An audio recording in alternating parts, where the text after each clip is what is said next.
Setelah awan duka menyelimuti, kini mentari harapan mulai menyingsing. Episode kali ini membawa kita pada lembaran baru kisah guru gantangan. Bukan lagi air mata yang membasahi pipi, melainkan senyum kebahagiaan yang merekah. Ikuti perjalanan sang guru gantang dalam menapaki takdirnya, menghadapi tantangan dan menemukan makna sejati dari kehidupan. Bersiaplah untuk terhanyut dalam alur cerita yang penuh kejutan, di mana keberanian dan kebijaksanaan menjadi kunci utama. Selamat menonton kisah Babad Pajajaran episode 2.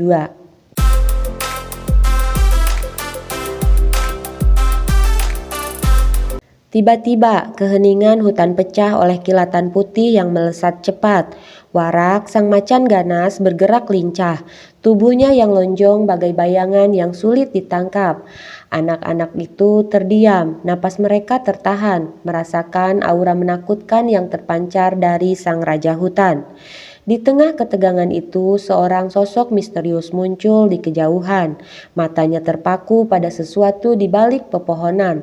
Ia mendekat, membawa benda tak dikenal, lalu menghilang secepat ia datang, meninggalkan kebingungan dan tanya. Di angkasa, Guru Putra sang penguasa langit mengamati dunia di bawahnya. Pandangannya tertuju pada Raden Guru Gantangan, seorang pemuda yang tengah berjuang menghadapi takdirnya. Ujian berat menanti, sebuah tugas yang mustahil, menghadapi macan putih dan menelan warak petak.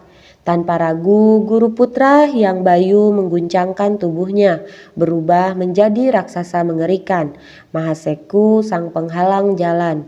Di hadapannya, dua makhluk perkasa berdiri, siap bertempur. Pertarungan epik pun tak terhindarkan. Langit dan bumi bergetar oleh amarah para dewa dan raksasa. Suara buyut duging menggema, membelah keheningan. Parwakali, hentikan langkahmu. Lihatlah anak kecilku, biarkan ia mendekat. Parwakali dengan rasa ingin tahu yang membuncah, menoleh dan terkesiap. Di hadapan mereka berdiri sosok putih raksasa, tegap dan misterius. Seekor wanara putih, bisik mereka, bertanya-tanya tentang maksud kedatangannya. Harapan membuncah, semoga makhluk itu membawa kabar baik. Buyut Duging melangkah maju. Jangan ragu Parwakali, aku datang untuk menolong Guru Gantangan yang terjerat dalam kesengsaraan akibat kezaliman ayahnya. Parwakali terkejut, penolong? Rasa penasaran mereka semakin memuncak. Buyut Duging memberi perintah tegas. Lepaskan ikatannya. Guru Gantangan terbebas. Napasnya terengah, matanya mencari-cari. Kidang Pananjung, di mana dia? Tanyanya cemas. Parwakali dengan sigap menjaga di belakang, memastikan keselamatan sang pangeran yang baru saja terbebas dari belenggu. Parwakali dengan jantung berdebar bersembunyi di balik punggung dewa. Kemarilah, biar aku gendong kalian. Suara Buyut Duging menggema, memecah kesunyian. 4 sosok lain berjaga, siap menghadapi perjalanan tak terduga. Parwakali menggenggam erat buntut sang dewa, sebuah pegangan yang terasa asing namun meyakinkan. Pegang erat, perintah Buyut Duging, namun rasa ingin tahu Parwakali tak terbendung. Nyaman, tapi kenapa tak boleh bergerak? Guru Gantangan menimpali. Jangan banyak tanya, pegang saja dan ikuti alurnya. Tanpa basa-basi, Buyut Duging melesat ke angkasa, menembus lapisan langit dengan kecepatan yang memukau. Mereka melayang, terangkat tinggi hingga tiba di sebuah tempat yang menyerupai surga. Buyut Duging kemudian memberi hormat. Kita telah sampai. Di hadapan mereka terbentang pemandangan yang menakjubkan. Air mancur berkilauan, pancuran tembaga mengalir jernih, dan gayung perak memancarkan cahaya lembut. Kolam emas berkilauan dikelilingi lantai gong Jawa yang megah. Turunlah, duduklah, kalian aman di sini, kata Buyut Duging. Guru Gantangan berlutut. Terima kasih Buyut Duging. Dalam sekejap Buyut Duging menghilang, kembali ke kayangan. Di sana ia kemudian menciptakan 7 matahari yang menyinari seluruh langit. Cahayanya menyilaukan hingga ke tempat para bidadari. Para bidadari yang tengah berbincang terkejut melihat pancaran cahaya yang luar biasa. Di sudut kayangan, mereka sibuk dengan pekerjaan masing-masing. Ada yang merajut, menenun, menggiling warna merah dan kuning menjadi jingga dan hijau. Di tengah cahaya yang memancar, mereka menyadari keajaiban yang terjadi di alam semesta. Hawa panas tiba-tiba menyengat, membakar kulit para bidadari yang tengah berkumpul. Wajah mereka memerah, keringat membasahi dahi. "Mengapa panas ini begitu menyengat?" tanya Nyi Kenteng Manik Mayang Ringgit. Suaranya dipenuhi keheranan. Saken Sekar Saruni menimpali. "Saudara-saudaraku, apakah kalian merasakan hal yang sama? Panas ini semakin menjadi-jadi." Mereka saling pandang, mencari jawaban atas fenomena aneh ini. Mata mereka tertuju pada matahari yang bersinar lebih terik dari biasanya. "Mengapa matahari tampak berbeda hari ini? Apa ini penyebabnya?" bisik mereka, berusaha menahan panas yang menyengat. Kegelisahan menyebar, suara bisikan dan perbincangan memenuhi angkasa. Dangdayang layang kirneki, geger mayang, manik rarang, mayang lenggang, mayang larang, ganagini, salang sagiti, robaning angin, dan wira munangge semua merasakan perubahan yang sama. "Apa yang sebenarnya terjadi?" tanya mereka. Suara mereka bercampur dengan kebingungan dan ketakutan. Para bidadari muda mulai mencari jawaban, mencoba memahami fenomena aneh yang mengganggu kedamaian kayangan. Panas menyengat, Nyi Kenteng Manik berseru, "Aku benar-benar kepanasan." Para bidadari lain mengangguk setuju. Lalu seorang dari mereka mengusulkan, "Sebaiknya kita meminta izin Batara Guru untuk mandi di telaga." Mereka sepakat dan segera menghadap sang dewa. "Yang mulia, kami mohon izin untuk mandi di telaga, meredakan hawa panas ini," kata Nyi Kenteng Manik dengan hormat. Batara Guru mengabulkan. "Baiklah Kenteng Manik, tapi terimalah bunga lokat mala ini sebagai hiasan." Nyi Kenteng Manik ragu, "Haruskah aku memakainya, Rama?" Batara Guru tersenyum. "Ya, pakailah, ini bunga istimewa." Tanpa ragu, Nyi Kenteng Manik menyematkan bunga itu di sanggulnya. Kecantikannya pun bersinar lebih terang. Batara Guru terkesima. "Sungguh menakjubkan, engkau semakin cantik Kenteng Manik." Dengan wibawa ia berkata, "Sekarang pergilah ke taman." Nyi Kenteng Manik lalu melangkah anggun. Kecantikannya memancar berkat bunga suci yang menghiasinya. Para bidadari, bagai sekawanan burung surga, melangkah anggun menuju telaga. Sembah hormat mereka layangkan pada Batara Guru. Lalu tawariang menggema saat kain-kain halus terlepas. Tubuh-tubuh indah menyatu dengan sejuknya air telaga. Guru gantangan duduk di taman dekat sana, terpesona oleh pemandangan di hadapannya. Percikan air, tawa renyah, dan tubuh-tubuh gemulai para bidadari menari-nari dalam air yang jernih. Parwakali dan 3 pengikutnya bagai bayangan mengamati dari balik pepohonan, tak terlihat oleh mata para bidadari yang larut dalam kegembiraan. "Aku akan membasuh wajahku," ucap Nyi Kenteng Manik. Tangannya menari di permukaan air, mengoleskan lulur wangi ke kulitnya. "Aku dengar aku akan segera menikah," bisiknya. Suaranya mengalun lembut. Guru gantangan terkesiap, jantungnya berdebar kencang. Siapa gerangan lelaki yang beruntung itu? Batinnya penasaran.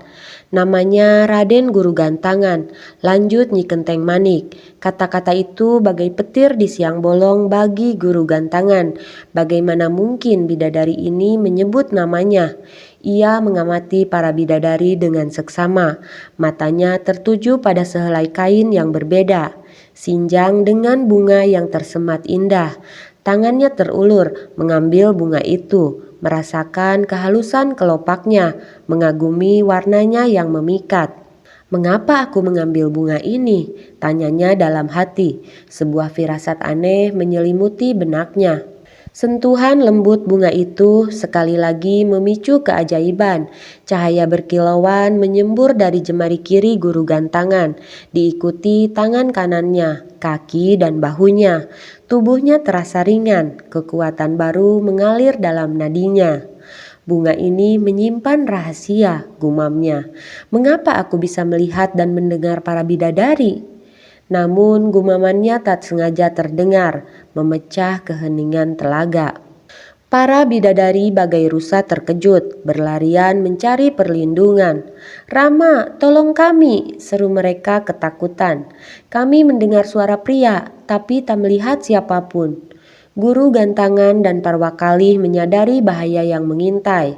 Guru Gantangan dengan Aji Halimunan menghilang dalam sekejap. Bersama Parwakali dan gelap nyawang Kidang Nanjung, mereka menyusun siasat, bersembunyi dari amarah para bidadari. "Bagaimana mungkin ada pria di sini?" bisik para bidadari, saling berpandangan curiga. Namun pencarian mereka sia-sia. Setelah suasana mereda, mereka kembali mengurus pakaian. "Sinjangku jatuh," ucap seorang bidadari malu-malu, mengambil kainnya yang tergeletak. Guru Gantangan tak terlihat, mengamati mereka. "Apa yang terjadi?" tanyanya dalam hati. "Mengapa bunga ini memberiku kekuatan aneh?" Tanpa disadari, ia telah memasuki babak baru dalam hidupnya, terjalin dengan takdir para bidadari. Dengan pipi merona, Kenteng Manik memungut sinjangnya. Rasa malu bercampur dengan perasaan aneh yang menggelitik hatinya. Matanya menatap tajam ke arah Guru Gantangan yang terdiam. Lalu ia berkata dengan suara lembut, "Kami semua menghaturkan hormat kepada sang guru putra." Guru Gantangan mengerutkan kening, bingung. "Kenteng Manik, apa maksudmu?" tanyanya penasaran. Kenteng Manik tersenyum misterius. "Aku hanya ingin memastikan sesuatu. Ku dengar ada seorang kesatria yang ketampanannya melebihi Arjuna, bahkan bintang-bintang pun redup di dekatnya."